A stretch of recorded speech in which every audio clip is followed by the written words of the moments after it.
Hello, everyone. Good afternoon. Welcome. I hope you can all hear me. Yeah, so welcome to our information session, Study Plus Work in Australia. This is brought to you by Career Consultants Network in partnership with three of our wonderful Australian school partners, TKL College, Harbour College, and Western Sydney College. So again, my name is Monette, and I'll be your host for today. And today we're going to talk about some popular courses, including those courses under business, accounting, cookery, hospitality management, early childhood, project management, and so much more. So I hope you stay tuned and listen carefully, take notes, and enjoy the session. So just a few housekeeping reminders. Please note that this session is currently being recorded and you'll receive a copy of this session probably next week. So it's going to be posted on our YouTube channel.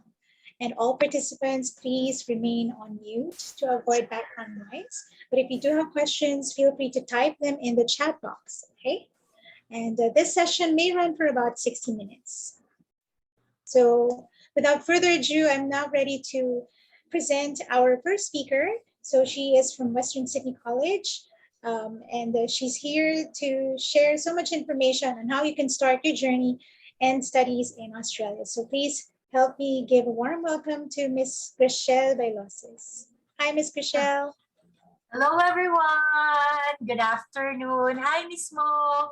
Thank you for having us this afternoon. And to our attendees, good afternoon po. And I hope that this will be a very productive info session for everyone. So I hope na yung mga questions nyo, doubts nyo, and fears ma-address natin and concerns this info session. And hopefully, ito na yung sign na hinihintay nyo to start your journey abroad or studying in Australia. Okay? So I'll now be sharing my screen. Is it showing? Okay, so I'd like to start with this very important Australian qualification framework. I want to start here because, you know, as Filipinos, we have a very different education system, right? So usually sa atin, kapag natapos ng high school, what we go is nagba-bachelor's tayo, di ba? Majority sa atin, yun na agad yung tinitake natin na course. But si Australia, meron siyang iba't ibang levels. So it's level 1 to 10 and ang tawag dyan is Australian Qualification Framework. So the schools that we will be discussing today will be offering courses from level 3 to level 8. Ayan. So, and I'd also like you to check your education here. Kasi like yung ibang participants natin, meron na kayong bachelor's degree or at level 7. So ayan siya. Ito yung equivalent niya sa Australia. While yung mga like grade 12, ayan. So you can start with a certificate or a diploma course.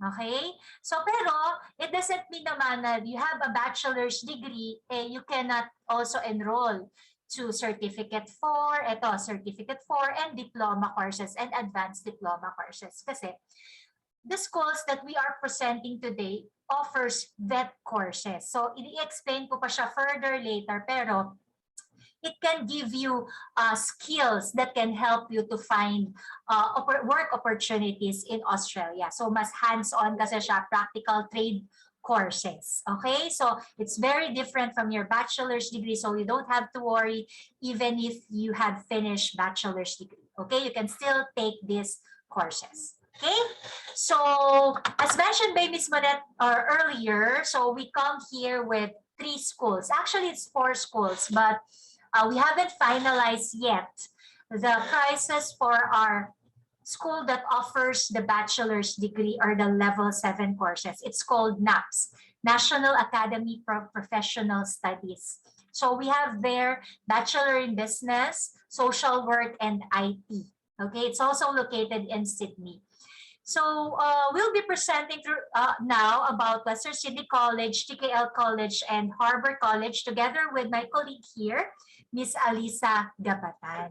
Okay, so let's wait few more weeks to see if Philippines will be able to maintain its level at level 2. But we already had the news that all our schools, we're a little bit short of becoming a level 1 school. But this coming assessment, which will be published by around, let's say, first week of April or last week of March, all our schools are still at risk assessment level 2.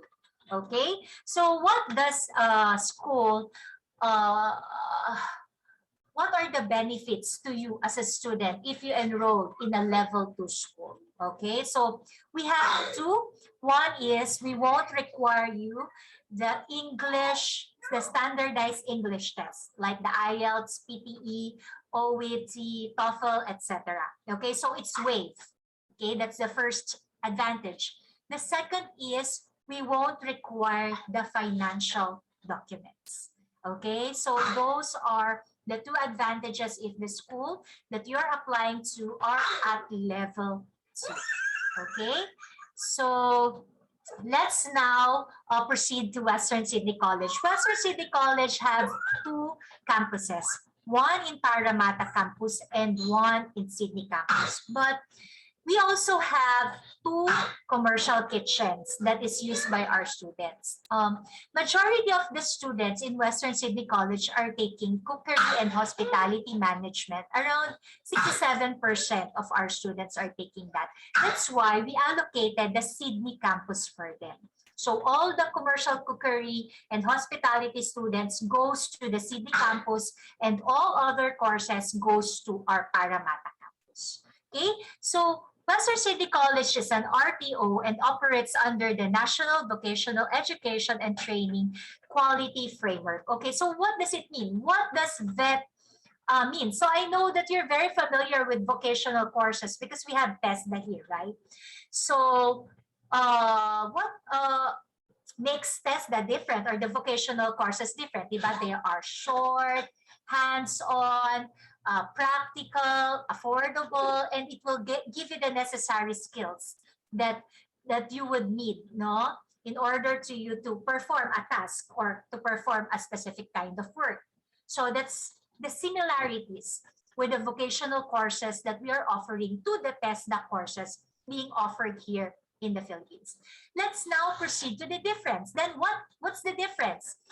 If you can remember the first slide that I showed you before, the Australian Qualification Framework, as you can see, there is progression there. So level 1 to level 10.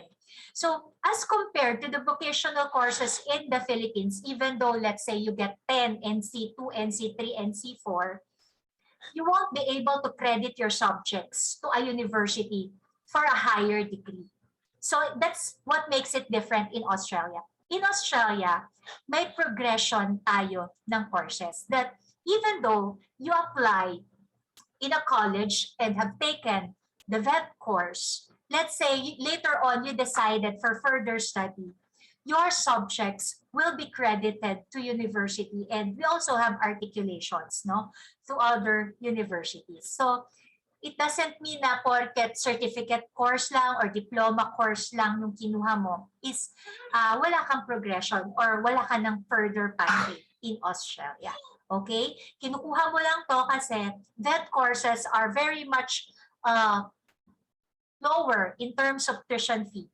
Mababa siya. And then, di ba? So why go to 25,000 directly when you can enroll at an 8,000 per year school, and then later on just credit the subjects and then shorter duration na for higher learning or higher education, right? So that's what makes it different. I hope that it's clear. If you have questions, you can ask me about it later. So the courses that are available at Western Sydney College are diverse. So we have graduate courses. This is a level 8 course of graduate diploma of management learning, which is very popular among the Filipinos because the students coming from the Philippines are quite matured, have a bachelor's degree, and some work experience already. That's why it's very suitable for them. Because of that, Western Sydney College is heavily promoting the graduate courses, like the price of our graduate diploma of management learning is what do you call this, more affordable or is cheaper than the price onshore. So it's being sold at 9,000 per year, Australian dollars per year in the Philippines, and at 10,000 Australian dollars in Australia. So this is the only course that you can see that has a lower tuition fee offshore than on onshore. Okay, so we also offer courses in management, business, cookery and hospitality management, accounting and bookkeeping, information technology, and banking services management. Okay, so later on, I'll be sharing with you the price of Western Sydney College. But before we do that, let me introduce to you our other college, our oldest college, Harbour College. It is located at Central Business District in Sydney. So if you're familiar with Sydney Opera House, it's near there, and very good location kasi just few steps away from the train station. So Harbour College also offer vocational courses, and we are very popular with this health and sciences courses. So like specifically the certificate for in aging support, the diploma of nursing, and the diploma of community services. So these courses have a placement of 100, 120, and 400 hours to our 6 partner hospitals and 18 aged care facilities. Okay, so may placement po itong health and sciences courses na to. So aside from that, we also offer courses in business, accounting and bookkeeping, information technology, the very popular leadership and management, and project management for the engineers and architects out there. Okay, so we also have a good news. We have doubled the capacity of Harbour College. So it has now become our largest college, and we have a new campus, which is just 15 minutes away if you walk from the old or from the first or the main campus. And aside from that, we also have 4 new exciting courses that will be offered in Harbour College. And these are commercial cookery, automotive, ayan, meron na po tayong automotive, and then pathology, and early childhood education. So these are, we should look out for these new exciting courses available only at Harbour College. Okay, so let's now have a sample of, this is the price list of Western Sydney College. So the areas of studies in Western Sydney College are business, management, IT, banking services management, accounting and bookkeeping, and cookery and hospitality management. On the second column, you can see there the terms or the duration of the study. Okay, so at our schools, we have 4 terms in a year. Okay, so yung, let's say you see there the Diploma of Leadership and Management, 4 terms. So if you see there 4 terms, it means that you will finish this course within a year. So you'll be able to graduate, get your diploma, and get your transcript of record and your Australian qualification for just a year. Okay, so that's 4 terms. And the tuition fee is at 8,000 per year. So that's 2,000 per term or 2,000 every 3 months for tuition fee.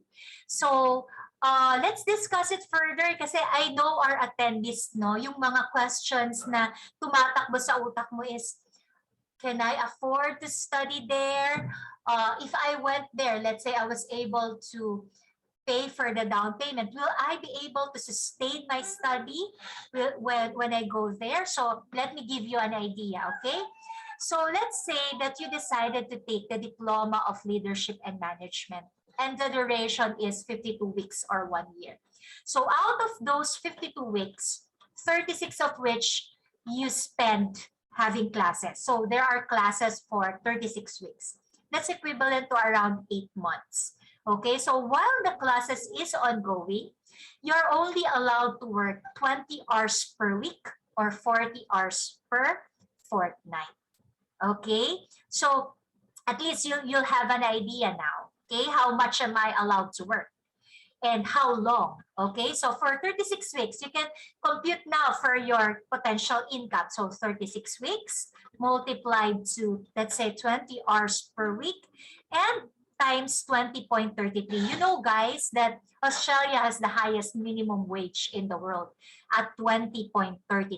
Okay, so multiply it together and now you have the initial potential income that you have for the 8 months while you are studying. So out of those 52 weeks or out of those 1 year, 4 months will be allocated for school break or holiday. Okay? So out of those 4 months, you're allowed to work more. You can work full time. You can work 30 hours, 35 hours. Okay? So when you are on vacation or you are on school break. So you can multiply it, so 40, and then let's say you're working at 30 hours per week, and then times 20.33. So that's the initial or the minimum potential income that you can earn while you are on school break. And hindi naman po yan dire-diretso. So for one term, you have like around 2 months of classes, and then 1 month vacation, and then again 2 months of classes, and then 1 month vacation. Okay, so that's how it goes with that. So I hope na medyo na-enlighten kayo no, sa ating sample. So we also package courses kasi meron mga standalone courses. Tingnan nyo, halimbawa si Certificate 4 in Commercial Cookery. If you take it on standalone, it's 6 terms and the tuition fee is 16,500. But if you package it together with Diploma of Hospitality Management, so instead of 6 terms plus 6 terms or 12 terms, you'll be able to finish 2 Australian qualifications in a shorter period of 8 terms or just 2 years. So you save around 1 year, di ba? Sabi nga natin, may progression lahat ng pinag-aralan nyo sa Australia. Okay, may credit transfer siya. So magiging 8 terms na lang or 2 years. So you save 1 year of study, and at the same time, if it's shorter, then your fees will be more affordable. Another advantage of packaging courses, you don't have to worry about the down payment. Zero lang po. Zero lang ang ating down payment for the second course. Ang ating down payment po is for the first course lang. Okay? So I hope na it's clear. Si Western Sydney College. So you can have a copy of this. Just ask Miss Monet for a copy to be sent to your email. Ayan, ask nyo lang sila. And then, ito naman yung sa Harbour College. So as you can see, it's pretty much the same with Western Sydney College. Medyo nagkaiba lang ng courses. So we have here areas of study in health and sciences, information technology, accounting, business, leadership and management, and project management. So, nandyan din yung terms niya or duration of your study. Nandyan din yung fees or yung babayaran nyo per year. And we also package courses. So if you remember, I've mentioned earlier that we are at level 2 and we don't require any standardized English test. But if you want to enroll directly to Diploma of Nursing, the Nursing Association in Australia requires students to pass IELTS 7.0 all bands. But that's only the case if you want to go directly to Diploma of Nursing. If you want, you can package it with aging support and then Diploma of Nursing so that there's no need for you to take the IELTS and get the 7.0 all bands. Okay, so we also have what we call the articulations. So articulations is, you will be able to transfer your credits or the subjects that you have from our college if ever you decide to study in a university, like the diploma, advanced diploma, the certificate courses. Some of the subjects can be credited to a higher degree in a university. The same is true with a graduate diploma, some for the master's degree. Okay, so we have the articulations with Southern Cross University. Actually, you can transfer not all to other universities as well. The only difference with the articulation agreement is you don't need to pay for the assessment fee per subject. Kasi if you don't have the articulations, let's say you wanted to go directly to Western Sydney University, you have to pay the assessment per subject, which ranges from 150 to 250, if I'm not mistaken. But with our articulation with Southern Cross University, you know, you don't need to pay for that assessment because we have already aligned the subjects and the courses that we have with them. Okay, so Western Sydney College and Harbour College have articulations with Southern Cross.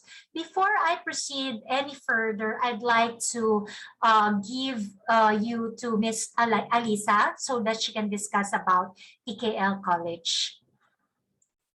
Thank you, Ms. Chriselle. So let me just share my screen first. So again, I'm Alyssa, Admin and Marketing Officer of TKL College. So for TKL, I will just briefly introduce our college and the courses that we offer. So TKL stands for Training for Knowledge and Livelihood, and we are a provider of vocational education and training. And we are a private institution with a team of skilled and career-oriented educators on the mission to create a workforce required by a range of industries through hands-on vocational education. We believe in lifelong education, and we promote learning and acquiring skills at any age of life.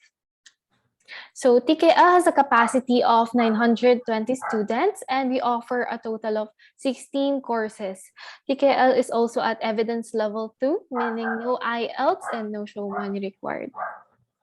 So for our location, we have a very good location. We are located at the heart of Parramatta City inside Westfield Shopping Centre, New South Wales, Australia. So as you can see here in this photo, this is Westfield Shopping Centre, and our campus is actually located inside this mall. So one great advantage about our location is the convenience that you'll get if you'll be able to find a job that's also inside the Westfield Shopping Center. So your workplace will be just a few steps away or a walking distance from your school.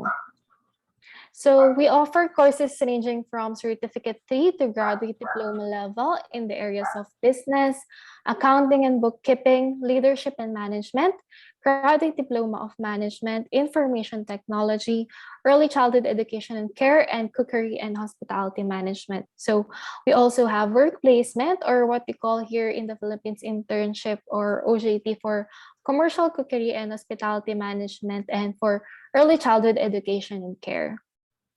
So we also have 8 intakes in a year, namely January, February, April, May, July, August, October, and November. So this is our course price list. These are the courses that we have. And you can see here its duration, terms, and tuition fees. So in terms of tuition fees, TKL College offers the lowest and the most affordable tuition fee among our 3 colleges. So for as low as 4,000 Australian dollars, you'll be able to get your Australian qualification already. So also, the tuition fees indicated here are for the whole duration of the course already. So, for example, let's take a look at Certificate 4 in Business, which has a duration of 52 weeks, or equivalent to 1 year and 4 terms. So, the total tuition fee for the whole duration for 1 year is 7,500. So, 7,500 divided by 4. So, the tuition fee per term would only be 1,875. So, we have Certificate 4 and Diploma courses in Business, Accounting and Bookkeeping, Leadership and Management. And we also have Graduate Diploma of Management. This is for 2 years and priced it at 18,000. And we also have Early Childhood Education and Care for 52 weeks or 1 year. And for early childhood, we highly promote this course. So we offer this for a very competitive price, as considering our location and considering compared to other schools, they offer this for around 12,000 Australian dollars. So we also have Information Technology at 12,000 and Commercial Cookery and Hospitality Management at 10 to 20,000 Australian dollars. So TKL College also offers package courses. So for some courses like business, accounting, and bookkeeping, package course is the terms and tuition fee is just the same, but for example, for early childhood education and care, also the same tuition fee and terms. But if you package it, you'll be able to save 1,000 Australian dollars for the materials fee as compared if you take it standalone course. Also for a diploma, for a package course in information technology, if you package it, you'll be able to take it for a shorter duration and lower tuition fee. So for example, instead of taking it for 12 terms, you'll only be taking it for 10 terms. And for instead of 24,000, it's going to be 20,000 Australian dollars. So same as commercial cookery. And for our initial down payment required, we have a flexible payment term. So you can opt to pay for 1 term or 2 terms of the tuition fee. So for example, you'll be taking up certificate 4 in business, which is tuition fee of 7.5 and duration of 4 terms. So for option 1, it's just the 1 term. So you'll only have to pay the 1 term tuition fee plus enrollment fee plus the materials fee. So total of 2,175, and you'll be able to get your COE already. And for 2 terms, so 1,875 times 2 plus enrollment fee plus materials fee. So 4,050, this is good for 6 months already. So you'll be paying your next tuition fee for the next 6 months already. So for our, this is sample for initial deposit for package course in early childhood education and care. So the tuition fee is 20,000. This is for 8 terms. So 20,000 divided by 8. So tuition fee per term would be 2,500 and plus the enrollment fee of 200.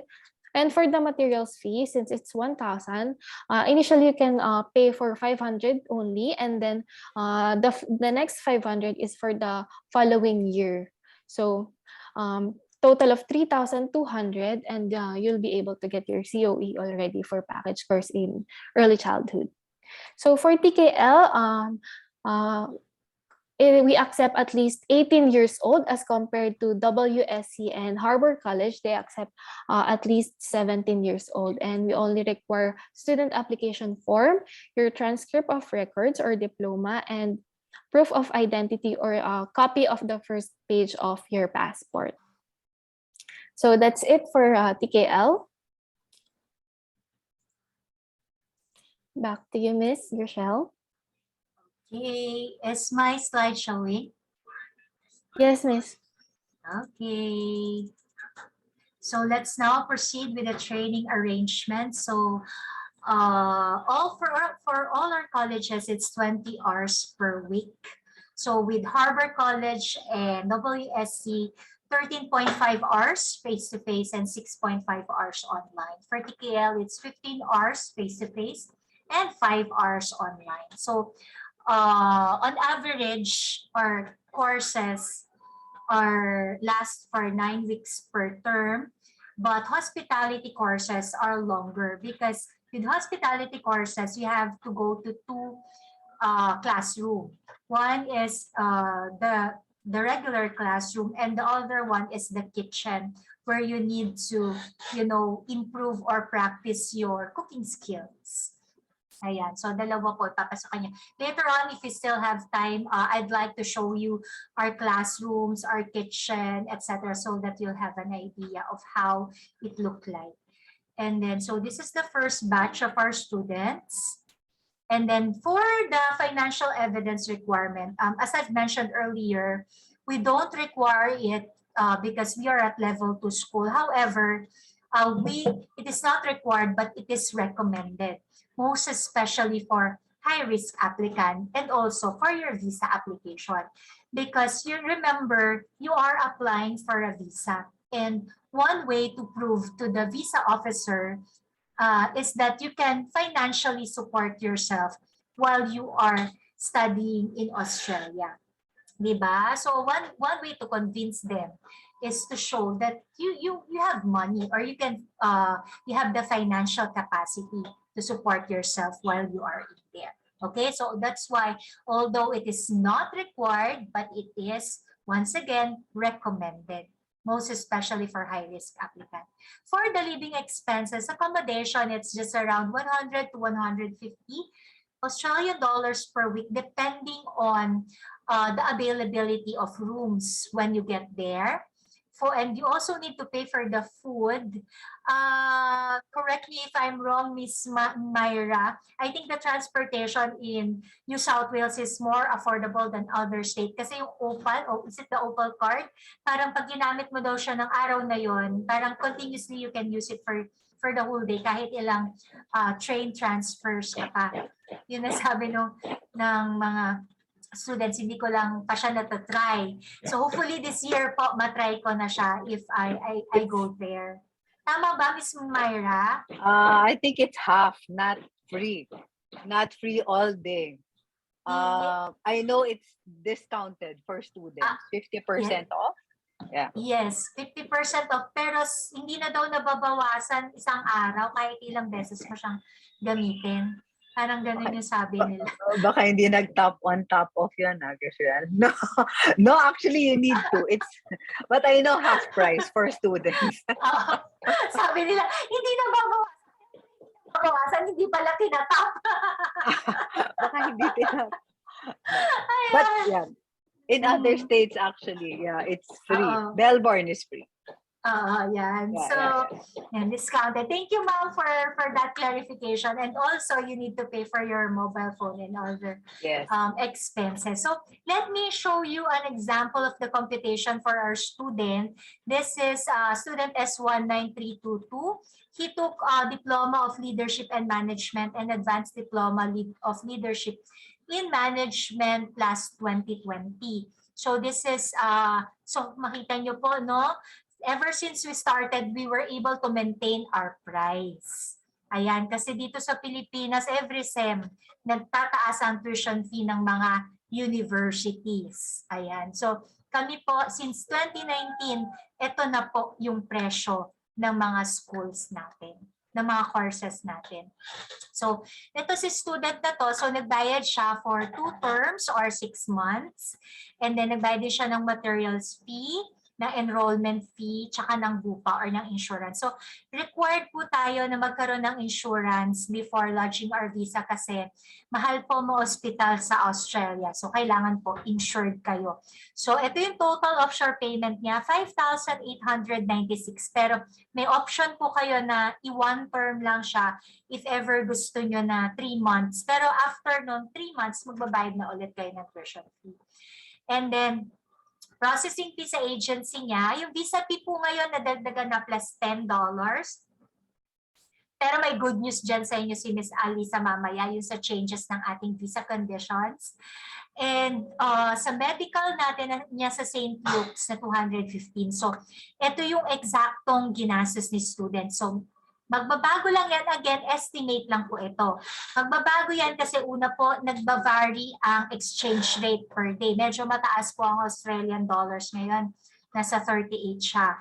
And then, pangalawa, yung processing fee ng agency, nagba-vary din siya, depende sa agency. So, and also remember po, number 3, number 4, number 5, number 6, number 7, these are one-time payment lang po. And then, ang babayaran mo na lang po pagdating mo dun sa school is number 1 and number 2. So, the tuition fee and the materials fee after 6 months, kung 2 terms po yung binayaran mo. And also, si number 1 and number 2 po, ito din po yung nare-refund natin, wag naman sana, in case na ma-refuse ang ating visa. Kasi syempre po alam natin na we are applying for a student visa and any application po, kahit hindi siya student visa, nandun po talaga yung risk, di ba? Nandun yung risk na either approve or disapprove. Diba po? So at least, ayan, alam natin na pwede naman pala nating ma-refund ang ating tuition fee at ating materials fee. And nandiyan po si Ms. Mo and si Ms. Myra para po i-assist kayo sa inyong application. Napakaganda at napakagaling po ng agency na to. As I've mentioned earlier, nandun nga talaga yung risk na kayo ay madi-disapprove kasi wala naman po talagang tao or agency ang makakapag-guarantee ng inyong approval. Pero what you can do is to choose an agency like CCN para po mapaganda or ma-improve yung chances nyo for approval. Diba po? So, mapaganda yung application nyo at maging attractive siya at kapani-paniwala at kompleto ang mga details at ma-approve po ang visa nyo ni visa officer. So yun po yung difference ng natin sa pagkuha ng mga agents natin sa Pilipinas. Not all agents are the same. Okay? So I hope po you can consider CCN. Ayan, para po sa inyong pag-process sa inyong student visa. Okay, so sabi nga, nothing is more expensive than a missed opportunity. So i-summarize ko lang po yung mga na-discuss natin earlier. Why choose Australia? So Australia has a very affordable tuition fee as compared to other countries. It's only just 1/3 of their tuition fee. Coupled with the highest minimum wage in the world makes Australia as a very popular student study destination choice, not only in the Philippines but in the whole world. Okay, so mababang tuition fee plus mataas na minimum wage as compared sa 11 Canadian dollar, 13 Canadian dollar. So dito nasa 20.33, saan pa kayo pupunta? Okay? Second would be our schools are located with a very good location. So maraming tao, maraming business. Sa Australia, sa New South Wales po. Actually, other than that, pag nag-google kayo, di ba, mga globally recognized education, yung mga ganun. And also, meron po tayong changes sa visa conditions natin. Miss Alisa, would you like to add yung dalawa? Yes po, Miss. For the visa changes po, number 1 is yung student visa fee rebate. So any international student visa holders, including your dependents arriving in Australia between January 19 and March 19, 2022 will be refunded their visa application fee around $630. So we hope na ma-extend pa itong student fee rebate ni Australia. And second is the lifted work restrictions. So all the international students will no longer have restrictions on the amount of hours they can work. So if before, diba, 20 hours per week lang yung pwede yung work for international students, ngayon you can work unlimited hours, and also you can start working even before you mag-commence yung inyong study. So this also applies to your secondary visa holders po. So these changes will be reviewed in April 2022. Ayan. So, di ba, those are some of the reasons why you should choose studying in Australia. So, sa admission process po, kasi we are school employees, CCCN po ang magpa-process ng admission nyo sa amin. Yung schools po, we don't directly process the student. It is through our reputable partner agents such as CCN, where they will process your admission to our schools. Okay, so sila na po ang bahala dyan sa inyo sa admission process. And sabi nga, believe that you can and you're halfway there. So sa mga attendees po natin, we're looking forward sa mga applications nyo sa ating school. So what are you waiting for po talaga? Kasi it really can't get any better than this. Tama, Miss Myra, this is actually the best time that they can enroll for a student visa. So that ends our presentation. Once again, it's me, Gershelle, and I hope that you learned something from us this afternoon. If you want to know more about our schools, the websites are there sa baba. So for WSC, for Harbour College, and for TKL College. So we will now proceed with the Q&A. Back to you, Miss Mo. Thank you, Miss Gershelle. Yes, and thank you, Alisa, for presenting TKL College. So I think I'm now ready to open the floor to our Q&A. So to our attendees today, nakinig ba kayo? I hope natuwa naman kayo sa mga narinig nyo and sa mga options on which programs you can avail among these three education providers, TKL, Harbour, and Western Sydney. So feel free to type in the chat box kung ano yung mga questions nyo. Siguro gusto ko lang tanungin for now, habang nag-iisip pa sila. Ms. Chriselle, regarding this travel restrictions, I think wala nang quarantine, tama ba? For anybody arriving in Australia? Yes, ever since mismo, yung mga students namin na dumating kasi di ba nag-open ang border December 15? Yes. Aba, mga estudyante namin excited. December 16, fly na sila. Kahit Pasko, may nag-fly ng December 24. Pero during that time, sinabihan sila na parang stay dun sa area of residence na nilagay nila, dineclare nila within 72 hours na magstay sila doon. Pero not really, wala na talaga siyang quarantine. And ang dami-dami nating mismo applicants ngayon. Last week, we have the highest number of student applicants, record high, 233 applications.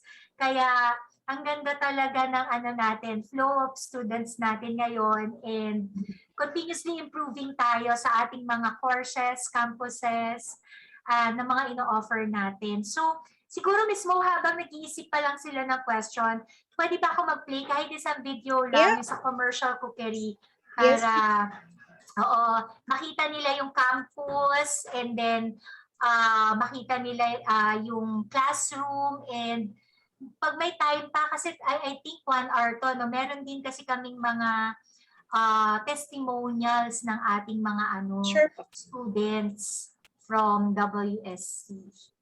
Ayan. Share ko lang.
Ito na yata mismo, may question na. Wala. Escaping lang. Nahihiya yata sila. Oo, pero parang siguro okay naman siguro or malinaw naman siguro Yes. sa kanila yun. I think, Mga, oh wait, may nag-message. Rochelle, Hello? yes, Ay, ma'am. ako yung may question. Actually, I messaged it to you. I just Opo. want to find out, your diploma of nursing gets 1 year credit in a for towards Bachelor of Nursing. Let me get back to you to that, Ma'am Myra.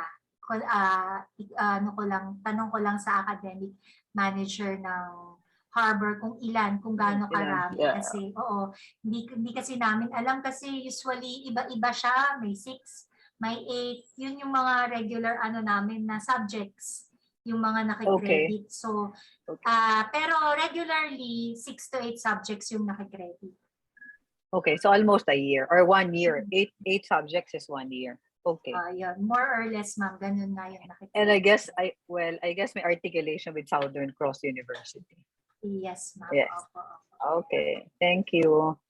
Miss Chriselle, we have a question from Sandra. She's asking if she can take a diploma of nursing at Harbour College kahit yung previous education or work experience niya is not related to nursing kasi she is an IT graduate. Okay. So, Miss Sandra, hello. Thank you for your question. Ganito po yun. Kami sa school, before we accept students from our partner agents like CCN, we do an assessment. So, ano ba yung assessment natin? We look at the alignment. Alignment of the course finished by the student, the work experience, and the course that they will apply in our school. So, yun yung tatlong tinitignan natin. So, any misalignment is, poses some kind of risk. Pero it doesn't mean mismo na hindi namin i-accept. Ang tandaan lang natin, Miss Sandra, pag nag-a-apply tayo ng visa is, unang tandaan natin, dun muna tayo mag-apply sa course na ma-approve tayo. And then, like any other schools in the Philippines, pwede naman po tayo mag-shift ng course. Kasi, questionin tayo yan unless you are very young. Meron kasi ako mismo, mining engineer. Yon. So, 20 lang kasi siya, 20 years old, kakatapos. So, medyo may reason pa for career shift kasi wala pa talaga siyang work experience, etc. So, sabi namin, in-accept lang namin siya and kung ano yung gusto niyang course na i-take for the reason na mahirapan talaga siyang makahanap ng work dun sa course na natapos niya, which is yun nga, mining engineer. So, for other cases, lalo na medyo matured na yung applicant and then very unrelated yung course, of course, it will matter how you'll be able to justify it. No, hindi natin alam mismo magmamana pala siya ng ospital, di ba? So, yung mga ganun kabigat pala na reason kung bakit. Kasi I have a classmate who's like that Marketing kami, iba din yung work experience niya, pero kasi magmamana siya ng ospital So, kaya siya nag-take ng nursing. So, it will always be on a case-to-case basis before how we will explain to the visa officer kasi non-appearance po ang ating sa visa. So, kailangan po isulat natin talaga at dun sa sulat natin, ma-convince natin yung consul or yung visa officer sa mga justification natin bakit natin kukunin itong course na to. Pero you don't have to worry, you can still take it. Pero kung wala talagang related sa'yo yon, what we can suggest is just take first any course na related muna dun sa mo and then mag-shift ka na lang later on. Kasi maganda talaga ang kita nila mismo sa mga health and sciences courses sa Australia. Kaya nga nagkaroon tayo mismo ng pathology. We applied for pathology kasi ang dami nating applicant na medtech. So, yon ang natin. I hope na nasagot ko yung question ni Miss Sandra. Next is... I think, Ms. Myra, this is for you. There's a question, paano daw po if gustong isama ang family to study in Australia? Yeah, actually, for vocational students, we suggest that they apply on their own first. Normally, we encourage students taking masters. Yeah, yun, acceptable that they bring the whole family. But for vocational, most of the time, kasi normally, yun na nga, as Rochelle said, vocational programs normally are for younger students. We always communicate that yung expectation ng immigration or your visa officer expects na you're taking vocational kasi your age is 18 to 22 years old. Kasi nga you're starting off your career, you want to first find out kung ito yung field mo or something. Yeah, maximum 25. And then if yung work experience mo or academic qualification aligned, as Michelle mentioned earlier, pwede naman kahit maximum 30. Yun. So pag pag medyo may age na rin and then bringing pa the family, it's adding on to yung yung factors that risk factors for visa grant. Yeah. Right. So thank you for clarifying that, Ms. Myra. Actually, for the benefit of everyone, Ms. Myra Castillo is actually currently in Sydney, and she's the one also doing the counseling, head counseling for CCN. So for those who are like for you, Kathleen, and for Sandra, so I will encourage you to book a one-on-one consultation so we can help you look for the appropriate program for you guys and to answer other questions, especially like yung kay Kathleen, who wishes to bring her family. Ayan. So another question, Miss Chriselle, from Franklin. I think similar dun kay Sandra. He's a graduate now of BS Computer Science, willing to study a nursing course. Is it possible though that he could apply for nursing after completing Bachelor of Computer Science? Yeah, he can. He may do so after 2 terms or 6 months. So IT muna, Franklin. Tsaka pagka sa Australia, maganda rin ang sahod ng mga IT. IT, yes. baka, Switch kasi ni baka hindi ka na lumipat, Franklin. Kasi yeah. we have halos majority ng relatives namin sa Australia nasa IT field. Sobra, Franklin. Baka hindi mo na rin gusto mag-nursing. Baka okay ka na. Straight answer, Franklin, idea sa'yo to go for a more aligned, which is IT. But if you're still IT considering nursing, maybe you should May go. May I ask, how old is Franklin? And then yung background ba niya? Do you have any background? Kasi I guess if I go on a consultation with you, I'll be asking those questions. How old are you? Do you have any work experience na medyo related to nursing or something that we can connect? Parang it's not an outright no naman na we're discouraging you to go for nursing. Kasi of course, during the last 2 years, di ba, na COVID, one way or the other, I guess, medyo naging carer tayo of somebody, yung mga ganyan. So, I guess, yun na, Rochelle, parang we can be creative in the application. Yes. Pero, not too creative din, syempre. Yun. So, if you, I can discuss further with you in a one-on-one consultation. Okay. So, ayan, Franklin, hindi pa sarado ang opportunity. But 27 again, years old. Okay. Ayan. So, I suggest just the same. Let's have a one-on-one consultation para we can assess you better and provide you more accurate information. Yeah, but thank you for answering. I think Princess also has a question in connection with diploma of nursing. Is it the same with the bachelor's degree here in the Philippines? Plus, is it the same when in terms of work benefits? For the level, it's not. So, bachelor's degree, it depends on which school she graduated. Because, you know, Australia categorized schools in different categories. Section 1, Section 2, Section 3. So, if your school is at Section 1, then probably bachelor to bachelor, yes. But if it's in Section 2 or 3, there's a probability that the bachelor's degree here in the Philippines, the equivalent in Australia could be a diploma or advanced diploma only. But if you have the license already, it will be definitely a bachelor to bachelor. So yeah, it depends on where did you came from. Yan, kinategorize din. So hindi lang countries ang may ano mismo. Hindi lang countries ang may levels, pati ang schools meron din. So yun po. Yes. And thank you for clarifying that. I hope that answers your question, Princess. And same also, let's have a one-on-one consultation. Nagtatanong sila how, just simply email us, get started at ccneu.com. But we have another question. I think this will be our last for this session. This is from, who's this?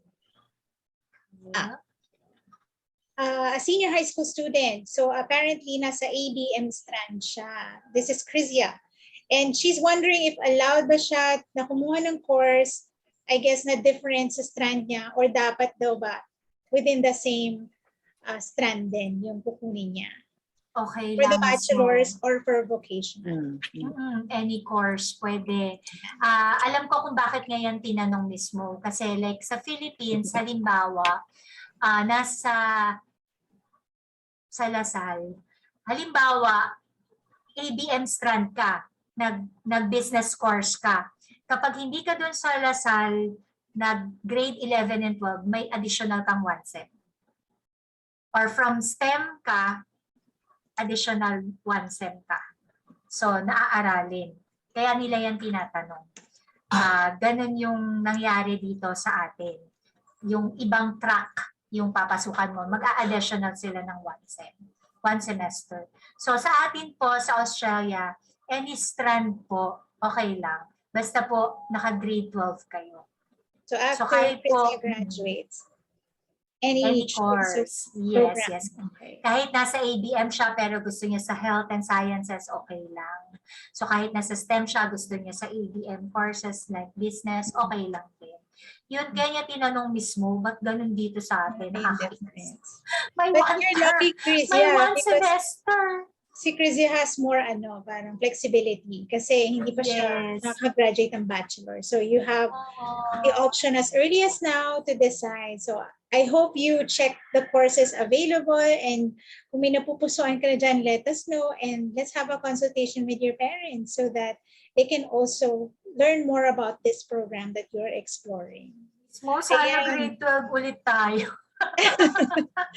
So si Kyle, babalikan ko lang, is also asking what if they want to bring the family. I think it is possible, but you'll have to get assessed properly, Kyle, just like what we mentioned earlier. I suggest you book a consultation, email us, get started at ccnau.com. I think anyway, you have we have your email addresses, so I'll surely be sending an invitation as well for next week so that you can already start. For Kathleen, I think we're trying to reach you.